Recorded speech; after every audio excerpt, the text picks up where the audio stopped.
بسم اللہ الرحمن الرحیم۔ السلام علیکم۔ پریشان بیٹھا میں اپنے حالات پر رو رہا تھا۔ میرے پاس تو اسکول کی فیس بھی نہیں تھی۔ میں اپنے ابا سے بھی فیس نہیں طلب کرتا تھا۔ تبھی میں نے مسجد میں ایک اعلان سنا۔ مسجد میں اعلان ہو رہا تھا، نواب حشمت اس نوجوان کو 50,000 روپے دے گا جو اس کی بیٹی کے ساتھ ایک رات گزارے گا۔ میں نے سوچا کہ شاید میں غلط سن رہا ہوں، میرے کان خراب ہو گئے ہیں، سننے میں کوئی فرق ہے۔ میں نے دوبارہ سننے کی کوشش کی۔ اعلان 3 بار ہوا کہ ملک حشمت اپنی بیٹی کے ساتھ ایک رات گزارنے والے نوجوان کو 50,000 روپے کی رقم دے گا۔ اس بات نے مجھے حیران کر دیا تھا۔ میں تو سوچ بھی نہیں سکتا تھا کہ ایسا ملک حشمت کسی مسجد میں اعلان کروا کر کہہ سکتا ہے۔ مسجد سے ایسا اعلان ہونا بڑی عجیب بات تھی۔ مجھے بڑا عجیب محسوس ہوا کہ مسجد سے ایسا اعلان کروانا بڑی عجیب بات تھی۔ میں سمجھا کہ شاید میرے کانوں میں کوئی مسئلہ ہوگا۔ باہر آ کر میں نے اپنے ابا سے پوچھا کہ ابا، کیا یہ اعلان آپ نے بھی سنا ہے؟ مجھے تو لگتا ہے حیرت زدہ نگاہوں سے بولے، نہیں بیٹے، تم نے صحیح سنا ہے۔ حیران تو میں بھی ہوں کہ ملک حشمت ایسی نامعقول بات کیسے کر سکتا ہے، وہ بھی مسجد جیسی مقدس جگہ سے۔ آخر کوئی تو وجہ ہوگی کہ ملک حشمت کو یہ اعلان کروانا پڑا۔ میں جا کر پوچھوں گا، نماز پڑھنے کے لیے جب لوگ آئیں گے تو ان سے پوچھوں گا۔ لیکن مجھے نہیں لگتا کہ یہ اعلان مسجد سے ہوا ہے۔ کسی نے اعلان اسپیکر سے کیا ہے مگر مسجد سے نہیں کیا ہوگا۔ ابا کی بات واقعی درست تھی۔ بعض ایسے اعلانات اسپیکر سے بھی ہو جاتے تھے جو مسجد کے لیے نامعقول ہوں، مگر ہم لوگ جب جمعہ کی نماز پڑھنے کے لیے گئے تو پتہ چلا کہ یہ اعلان مسجد سے ہی ہوا ہے۔ سب لوگ حیرت اور غصے میں مبتلا تھے، بولے کہ ایسا تو کبھی بھی نہیں ہوا کہ مسجد سے ایسا اعلان ہوا ہو۔ تب میرے ابا کہنے لگے کہ کوئی شخص ایسا کیوں کرے گا؟ مجھے لگتا ہے کہ وہ لوگوں کے ساتھ مذاق کر رہا ہے، انہیں کسی جال میں پھانسنا چاہتا ہے، ورنہ کوئی شخص اپنی بیٹی کے بارے میں ایسی بات کبھی نہیں کرتا، وہ بھی مسجد میں۔ آخر کوئی تو وجہ ہوگی کہ اس نے اپنی بیٹی کے بارے میں اتنا بڑا اعلان کروایا ہے۔ کیا پتہ اسے مدد کی ضرورت ہو۔ ویسے بھی حشمت خان تو یہاں آیا بھی نہیں۔ نماز پڑھنے تو وہ ہمیشہ اپنے بھائیوں کے ساتھ آتا تھا، مگر آج وہ کیوں نہیں آیا؟ ابا نے یہ بات کہہ کر مجھے بھی شک میں ڈال دیا تھا۔ میں نے سوچا کہ میں حشمت خان کے گھر جا کر اس سے پوچھوں گا کہ ایسا کیا ہوا کہ اس نے اتنا بڑا اعلان کروا دیا۔ ایسے میں اگر کوئی بات اور ہوئی تو وہ بھی پتہ چل جائے گی، اور رات گزارنے کا مطلب بھی اسی سے پوچھ آؤں گا۔ میں دل میں تو یہی باتیں سوچ کر گیا تھا، مگر میں یہ نہیں جانتا تھا کہ آگے جا کر نہ صرف یہ کہ میری قسمت بدل جائے گی، بلکہ ایک ذرا سی حرکت میرے لیے زندگی بھر کا وبال بن جائے گی۔ میں وہاں پہنچا تو وہاں پہلے ہی 3-4 لڑکے کھڑے تھے۔ میں ان کو دیکھ کر حیران تھا۔ میں نے پوچھا کہ تم لوگ یہاں کیوں آئے ہو؟ اس میں سے 2 تو میرے دوست تھے۔ کہنے لگے کہ ہم یہاں اس لیے آئے ہیں کیونکہ ملک حشمت نے اپنی بیٹی کے بارے میں اعلان کروایا ہے کہ اس کے ساتھ رات گزارنے کے 50,000 روپے ملیں گے۔ میں نے کہا تم لوگوں کو شرم آنی چاہیے ایسی بات کرتے ہوئے۔ لو، اس میں شرم والی کیا بات ہے؟ سیف نے کہا تھا، جب حشمت نے خود یہ اعلان کروایا ہے تو تمہیں کیوں شرم آ رہی ہے؟ اس کے گھر میں ہم زبردستی تو نہیں آئے۔ آج اس نے اپنے گھر کا دروازہ بھی اسی لیے کھلا چھوڑ رکھا ہے کہ وہ جانتا ہے کہ اعلان کے بعد کچھ لوگ اس کے گھر کا رخ کریں گے۔ 50,000 روپے کوئی چھوٹی رقم نہیں ہے۔ تم جانتے ہو کہ 50,000 روپے میں 2 مرلہ زمین مل جاتی ہے اس جگہ پر، تو پھر ہم یہ موقع کیوں گنوائیں؟ آخر ہمیں بھی تو چاہیے۔ کیا چاہیے؟ یہی پیسہ، اور کیا؟ ہم بھی یہاں پیسے کے لیے آئے ہیں، اور مجھے تو پکا یقین ہے کہ تم بھی اسی وجہ سے آئے ہو۔ اتنا شریف تو کوئی ہے نہیں کہ صرف ملک سے ہمدردی کرنے یہاں آ گیا ہو۔ میں ان لوگوں کی باتیں سن کر حیران رہ گیا تھا۔ تم بھی ہماری صف میں کھڑے ہو جاؤ، حال احوال باتیں چھوڑو، تم بھی اس سے یہی بات کرو تاکہ وہ تمہیں شاید اپنی بیٹی کے لیے چن لے، اور ہو سکتا ہے کہ تمہیں پیسے بھی دے دے۔ اب ظاہر ہے اتنے سارے لڑکے یہاں کھڑے ہیں، سب کے سب کو تو وہ منتخب بھی نہیں کرے گا۔ کیا پتہ تمہیں منتخب کر لے، ہم لوگوں کو چھوڑ دے۔ مجھے اپنے دوستوں کی یہ بات پسند آئی تھی۔ میں نے سوچا کہ ملک نے تو کبھی مجھ سے بات تک نہیں کی، ہو سکتا ہے کہ آج اگر میں اسے پسند آ جاتا ہوں تو مجھے کچھ پیسے مل جائیں۔ مگر مجھے ابا کا بھی ڈر تھا کہ پتہ نہیں ابا کیا کہیں گے، کیونکہ ابا سے پوچھے بغیر میں کبھی گھر سے باہر بھی نہیں نکلا تھا۔ میرا مطلب کہ رات کو گھر کے باہر کبھی نہیں گیا تھا۔ میں ہر بات اپنے ماں باپ سے پوچھ کر ہی کرتا تھا۔ جب میں نے سوچا کہ یہاں سے 50,000 روپے ملنے کے امکانات ہیں تو اماں ابا بھی ویسے ہی راضی ہو جائیں گے، میں ان لڑکوں کے ساتھ قطار میں کھڑا ہو گیا۔ تھوڑی دیر کے بعد حشمت خان نے ہمیں اندر بلایا۔ ملک حشمت خان اس علاقے کا سب سے بااثر آدمی تھا۔ اس کے گھر جا کر اس کی بیٹی کے لیے ایسی بات کرنا کوئی عام بات نہیں تھی، مگر چونکہ اس نے خود اس بات کے لیے اعلان کروایا تھا تو ہم لوگ اندر چلے گئے۔ ہاں بھائی، تم لوگ کیوں آئے ہو؟ کیا میری بیٹی کے ساتھ رات گزارنے آئے ہو؟ جی، سب لڑکوں نے سر جھکا کر جواب دیا تھا۔ تو تم سارے آ گئے ہو، میں کسی ایک کو ہی منتخب کروں گا، تم لوگ سارے باہر چلے جاؤ، اس لڑکے کو یہیں رہنے دو۔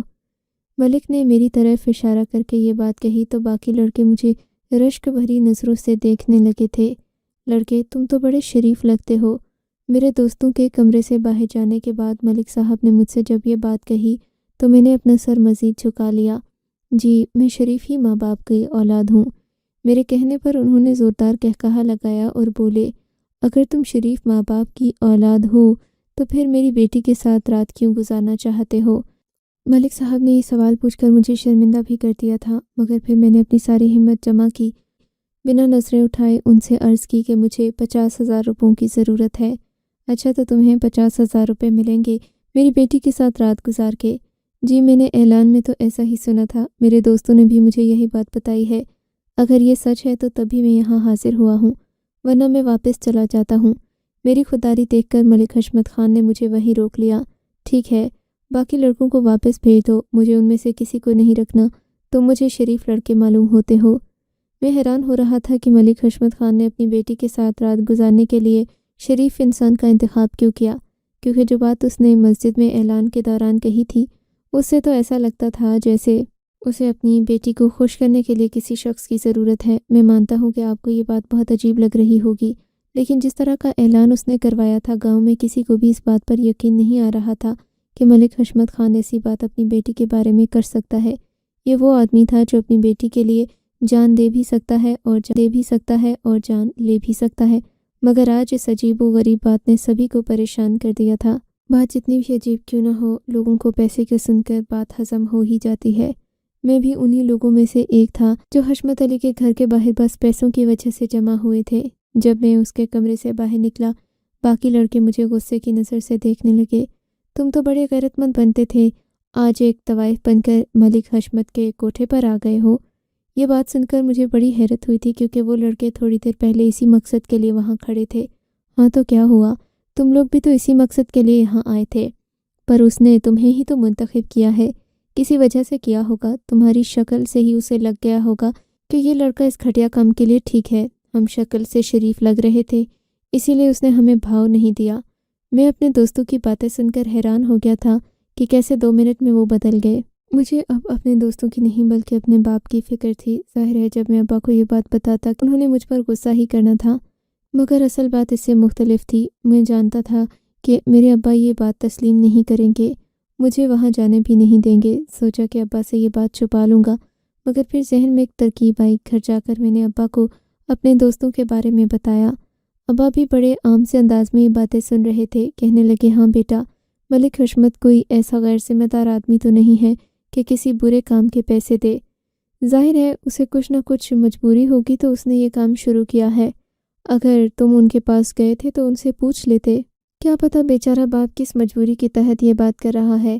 لازمی نہیں ہے کہ اس کا مقصد برا ہی ہو یا پھر اس کی بیٹی میں کوئی خرابی ہو یا وہ بد کردار ہو، یہ بھی تو ہو سکتا ہے کہ بس اسے کسی مدد کی ضرورت ہو۔ ابا کی باتیں سن کر میرا ذہن پھر بھی بدل گیا تھا۔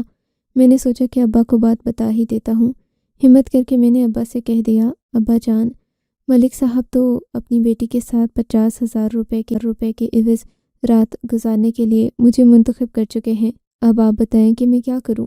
میری بات سن کر ابا خاموش رہے، پھر بڑی حیران ہو کر بولے کہ بیٹا، یہ تو بڑی بات ہے کہ ملک صاحب نے اتنے اہم فریضے کے لیے تمہیں منتخب بھی کیا، اور نہ صرف منتخب کیا ہے بلکہ تم پر بھروسہ بھی کیا ہے۔ بیٹے، تم ان کے بھروسے کو ٹھیس مت پہنچانا، ان کا بھروسہ تمہارے لیے کسی بہت بڑے خزانے سے بھی زیادہ قیمتی ہے۔ بس اب وہ تمہیں جب بھی بلائیں تم چلے جانا، تمہیں فکر کرنے کی کوئی ضرورت نہیں ہے بیٹا، میں اس بات پر ہرگز ناراض نہیں ہوں، مجھے حشمت خان پر بھروسہ ہے۔ ابا کی بات سن کر مجھے بھی حوصلہ ہوا تھا۔ میں پہلے جو ایک کام کرنے سے ڈر رہا تھا، اب اسی کام کو کرنے کے لیے بےتاب ہو رہا تھا۔ ابا نے مجھے حوصلہ دے دیا تھا، تسلی دے دی تھی کہ بیٹا، کچھ بھی ہو ملک حشمت پر میں شک نہیں کر سکتا۔ ظاہر ہے وہ جو چیز کہہ رہا ہے اس کے پیچھے کوئی نہ کوئی وجہ ہوگی، ہمیں اس کی مدد کرنی چاہیے۔ ملک حشمت نے مجھے جمعے والے دن آنے کو کہا تھا۔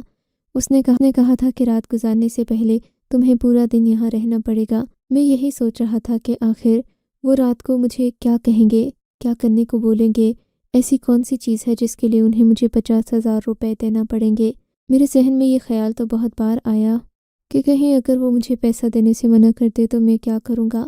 میں نے سوچا کہ جمعے کے دن صبح صبح جا کر حشمت صاحب سے یہ بات کر لوں گا کہ اگر آپ نے مجھے اس کے بعد پیسہ نہ دیا تو کیا ہوگا، کیونکہ میں نہیں چاہتا تھا کہ خواہ گاؤں پورے کے سامنے اپنی عزت بھی خراب کروں۔ لوگ کہیں گے کہ میں اتنے گھٹیا کام کرنے کے لیے، یعنی ایک عورت کے کمرے میں رات گزارنے کے 50,000 روپے لے رہا ہوں۔ چلو ایک شہرت تو خراب ہو ہی گئی، کم از کم اب جیب میں تو کچھ آنا چاہیے۔ جمعے والا دن صبح تھا۔ صبح جاتے ہی میں نے چودھری صاحب سے یہی سوال کیا کہ کیا آپ مجھے پیسہ واقعی میں دیں گے یا یہ کوئی مذاق ہے؟ چودھری صاحب اس بات سے بڑے ناراض ہوئے، اپنی جیب سے 5,000 کے 5 نوٹ نکال کر میرے ہاتھ پر رکھے اور بولے یہ لو 25,000 روپے، آدھی رقم میں تمہیں ابھی دے رہا ہوں، آدھی اس کے بعد دوں گا۔ میں پیسے لینے کے بعد خوش ہو گیا تھا، مگر ذہن میں ایک ہی بات کا تجسس تھا کہ رات کو کیا ہوگا۔ بہرحال میں نے وہ پیسے لے کر رکھ لیے تھے۔ ابا کو جا کر فوراً وہ پیسے دیے۔ ابا خوش ہوئے اور بولے، بیٹا بس تم چودھری صاحب کی اعتماد کو ٹھیس مت پہنچانا۔ میں جانتا ہوں کہ تم جوان ہو، تمہارے ذہن میں طرح طرح کے وسوسے آ رہے ہوں گے، مگر تم بھی جانتے ہو کہ کوئی بھی آدمی اپنی بیٹی کے بارے میں بری بات برداشت نہیں کر سکتا، سو بات کرتے ہوئے دھیان رکھنا۔ میں واپس آیا تو حشمت صاحب نے میرے لیے کمرہ تیار کروا رکھا تھا۔ مجھے سمجھ نہیں آ رہی تھی کہ اس کمرے کا مقصد کیا ہے۔ ان کے نوکر نے مجھ سے کہا کہ اندر کمرے میں چلے جائیں، حشمت صاحب آپ سے بات کرنا چاہتے ہیں۔ کمرے میں مکمل اندھیرا تھا، پردے بھی گرا کر رکھے گئے تھے۔ مجھے یہ کمرہ دیکھ کر بہت حیرت ہو رہی تھی۔ میں نے دیکھا سامنے حشمت صاحب بیٹھے تھے اور ان کے پاس اور کچھ بھی نہیں تھا۔ اکیلے کمرے میں وہ مجھ سے کیا بات کرنا چاہتے تھے، یہ سوچ کر ہی میں ڈر گیا تھا۔ دل میں آیا کہ کیا پتہ مجھے داماد ہی نہ بنا ڈالے، مگر میری اتنی اوقات نہیں تھی۔ میں تو ایک غریب باپ کا بیٹا تھا، میری عمر بھی کم تھی، محض 16 سال کا تو تھا میں۔ ایسے میں حشمت صاحب نے کیا ہی مجھے اپنا داماد بنانا تھا۔ میں ان کے سامنے سر جھکا کر بیٹھ گیا۔ دیکھو بیٹا، تمہیں میری بات بہت عجیب سی لگی ہوگی، تم نے مسجد والا اعلان بھی سنا ہوگا، مگر یہ اعلان بالکل صحیح تھا۔ میں نے زندگی میں کبھی ایسا نہیں سوچا تھا کہ میں اپنی بیٹی کے بارے میں لوگوں کو بات کرنے کا موقع دوں گا۔ 3-4 نوجوان لڑکے میرے گھر کے باہر آ کر کھڑے ہو جائیں گے۔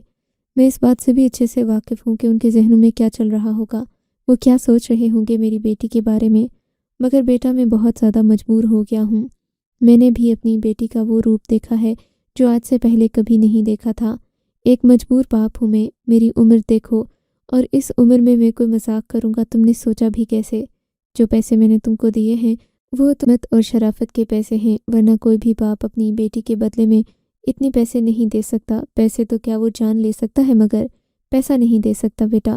میرے جڑے ہوئے ہاتھ دیکھ لو، یہ دیکھو، میں اپنی بیٹی کو لے کر تم پر بھروسہ کر رہا ہوں۔ میں ایسا آدمی ہوں کہ اپنی بیٹی کی طرف اٹھنے والی غلط نگاہ کو بھی پھوڑ دوں، لیکن تمہیں میں اپنی بیٹی کے ساتھ ایک رات کے لیے کمرے میں کیوں چھوڑوں گا؟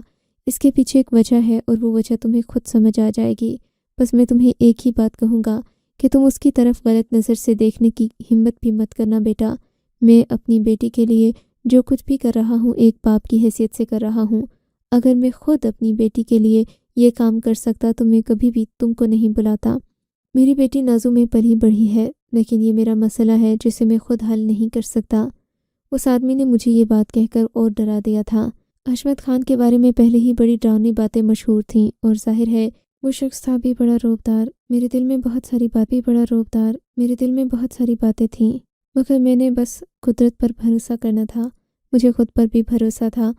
میں کوئی حوث کا پجاری نہیں تھا کہ کسی عورت کو دیکھ کر بے قابو ہو جاؤں، پر میں نے کیا سوچا تھا جو غلطی میں کرنے جا رہا ہوں اس کی قیمت مجھے بہت بھاری چکانا پڑے گی۔ شام کے 4 بجے تھے۔ حشمت صاحب کمرے میں داخل ہوئے، کہنے لگے کہ بیٹا تیار ہو؟ اگر تیار ہو تو میں تمہیں کھانا کھلا دیتا ہوں، تم صبح کے بھوکے بیٹھے ہو، تم کچھ اچھا سا کھانا کھا لو، کیونکہ اب تمہیں وہ کچھ برداشت کرنا ہے جو تم نے زندگی ساری نہیں دیکھا۔ جیسے جیسے رات کا وقت قریب آ رہا تھا میرے دل کی دھڑکنیں بڑھتی جا رہی تھیں۔ میری تو سوچ میں بھی نہیں تھا کہ میرے ساتھ کیا ہونے جا رہا ہے۔ میں تو اس لڑکی کے بارے میں سوچ رہا تھا، مگر جیسے ہی رات کے 8 بجے